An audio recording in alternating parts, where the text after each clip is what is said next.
Hi, I'm Bobby Schmidt. I'm the writer-director of Coffee Black. Coffee Black is about a girl named Aubrey who is having a late night meeting with a mysterious figure named Neale in a diner, and she is in a troubled predicament, and Neale is offering her a way out of it. This is the second film you've screened at our festival. Correct. Yes. Yeah, back in 2014, you premiered Tough Cookie there. Yeah, which feels like just yesterday, but that was, yeah, 11 years ago now. Yeah. Yeah, it was a very popular film with our audience because you went home with audience favorite. Yeah, we took home audience favorite, which was super exciting for us and just a really cool experience overall to have it there and see the support for it in the area was just really gratifying. What's your Milwaukee roots? I know you live in Reno right now. Yeah, I mean, I'm born and raised in the Milwaukee area, and yeah, I moved to Reno right before the pandemic in at the end of 2019. But that's Milwaukee will always be home to me. You're the director of this film. Did you also write it and come up with the concept? Yeah, I wrote it, and I mean, I produced it as well with a couple other people.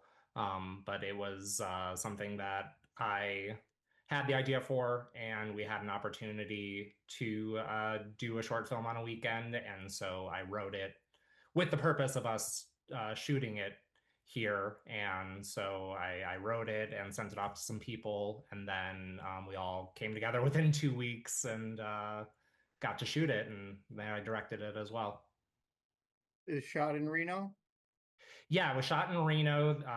We went around trying to find a local diner. I mean, the nice thing is that it was one location, but you also have to have, everything you need then in that one location. So it took us a minute, but we found the diner that we used is called Two Chicks. They're pretty popular here in Reno, and they're owned by two awesome females, female-run business, and really cool aesthetic. Not exactly what we thought when I wrote the script and going into it. We kind of had a different idea of something that was a little more just like your standard greasy spoon type roadside diner. But when we found this diner, it was kind of like, okay, the aesthetic we were working towards, it ended up working out great and was kind of a happy accident that we found that location and they couldn't have been more accommodating to us with what we needed.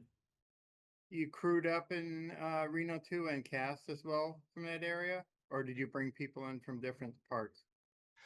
There were a few people that were from LA. We had a sound guy that flew up from LA to help out with it. But all the talent in it, actors are Reno based, and most of the crew is. Most of that crew had just come off of we shot a feature film in Reno in that February and March. So we kind of got off that production, and it was mostly those people that were like, yeah, let's keep doing something. So it was kind of cool. Well, I imagine Reno is much like Milwaukee and other towns that aren't LA, Chicago, or New York, where there is probably a thriving filmmaker community because that's happening everywhere. Yeah, we really do. There's a lot about when I got out here that reminded me of filmmaking in Milwaukee in terms of you have Chicago so nearby. Milwaukee doesn't necessarily get the recognition and attention that Chicago does. Here, it's kind of that way with the Bay Area, that more stuff is probably happening there, but we still have such a thriving community here because the thing about Reno is we're very central to, LA, or Las Vegas is now starting to really grow for film. Again, you have the Bay Area, Sacramento, and LA is drivable. So there's both, like, going both ways. There's a lot of people coming to Reno then because they're kind of discovering us here, and we're able to travel to places where there's more things going on. But because of that, the people that are here really do have a lot of experience that you wouldn't necessarily think in a place like Reno. And I feel like that's the same way in Milwaukee. Hmm. people have a lot of experience there. It just doesn't get the attention. I imagine there's a pretty good community theater scene in that area as well. Oh yeah, yeah, huge. A lot, I would say a lot of the acting out here is still very much community theater based, and there's definitely a very thriving community. The cool thing about that is they are very supportive of the film community here and vice versa. So that's been really refreshing to see as well. So it's playing here in Milwaukee. It's a Milwaukee premiere. Have you screened it anywhere else? We had our first screening was at the Cordillera Film Festival, which is the big festival here in Northern Nevada. So that was kind of our first. We were trying to get it done to submit it to that, and we're lucky enough to be featured in that as a Nevada film as well.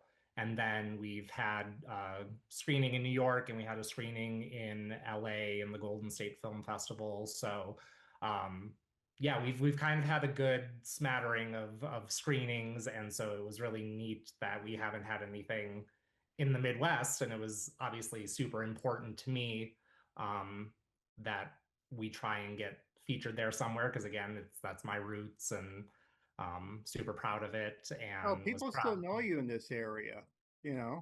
Yeah, I appreciate that, and I still, I people I worked with on Tough Cookie, like we're still in contact. I still have hopes to continue to work with people with projects in Wisconsin. I hope to have people out here working on things. So it's definitely just still those connections are there, and so getting to and two, the band that is featured in the diner, they are a band that is based in Madison. So I still tried to find a way to get some sort of actual like tangible that's a Wisconsin thing in there. And then too we have like um the opening spoken word in it, that's a friend of mine in Canada, so it was important to me. We tried to get something up in Canada, and we had like a screening up there as well. So um it's been really cool that kind of everywhere we're screening really has a meaning to it. With Coffee Black Mhm. and Tough Cookie, I see similarities in that you really write strong leading lady roles. Mhm. Tough Cookie, especially, is Yeah, I would say when I started out, I didn't know that it was going to be a focus of mine or something that I was passionate about. It actually was because of getting into filmmaking that it sort of became more of a focus because I do think that both behind the camera and in front of the camera, it is a very male dominated industry.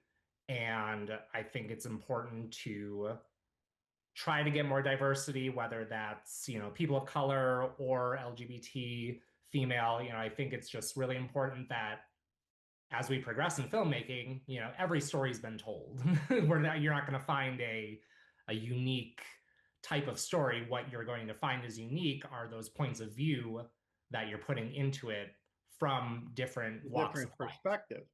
Yeah, so I realized, okay, that's definitely like a mission for me now is how can I create characters that, if you maybe seen them before, but now it's a female. You've maybe seen them before, but now they're, black or, just some sort of diversity in there. Like let's start telling these stories from different points of view. And it's also And making it like the real world, too. You see films where it's primarily older white guys as the whole cast, and it's like that's not really how America is anymore. no, that's the thing is I think we have a responsibility as filmmakers to evolve, but also to be a mirror to the society that we're seeing. And again, it's in front of the camera, but it's also behind the camera for me too. I want to see more female cinematographers, and I want to walk on that set and feel both in front of the camera and behind the camera that I'm working with people that have all different kinds of life experience that they're bringing to the table. So I think it's just really really important that we do that, and this film too, we my cinematographer. We had people just of different races, ages. It ran the gamut. So I just think it only makes a filmmaking community, but also the products you're making stronger. One last question, and then we'll wrap up. Yeah. We didn't talk about your actors too much, who they are. Where, how'd you find Kalia Cage? So she is Reno based, and I set out for that lead role to be someone of color. And I wanted to cast someone at least in their 40s, but I was willing to cast all the way up into 60s or 70s. And so I worked with, we have a talent agency out here. Justine Reyes runs True Talent Agency. And so I was able to connect with her, and she recommended Kalila to me. And immediately, once she read the script, she connected with it so much and was just messaging me about things in the script lines and just things that character said that were just really mirroring some stuff in her personal life, and that she just felt like, I want this role. I connect with this, and it was really really awesome. And she was the one that took the longest to find the actor, so she really hopped on maybe a week before we began production. So the co-lead is Reagan, Yes. and she doesn't get to say as much as Kalia, but Mhm. she has to emote and react throughout the whole film, which is almost just as difficult as doing a whole monologue. Yeah, and so Reagan is again Reno based, and she works both in front of the camera and behind the camera. And she had just acted in that feature film that we did right before, and that was my first time getting to see her acting in person. And so when I wrote it, I actually did have her in mind. I didn't know if she'd be available and be down for it. And luckily she was. But I knew that was where one of her strengths is definitely, yes, Aubrey's character is very reactionary. She is dependent on what the other characters are doing within the story. And like you said, that's just a completely different level than of acting that you have to understand, um, just how much weight there is to that, even though you don't have a lot of lines. Yeah.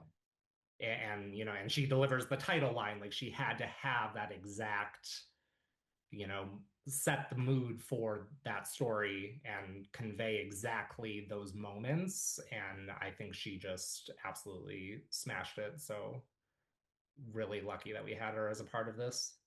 Well, thank you again for doing this. Yeah. Yeah. Thank you for having me.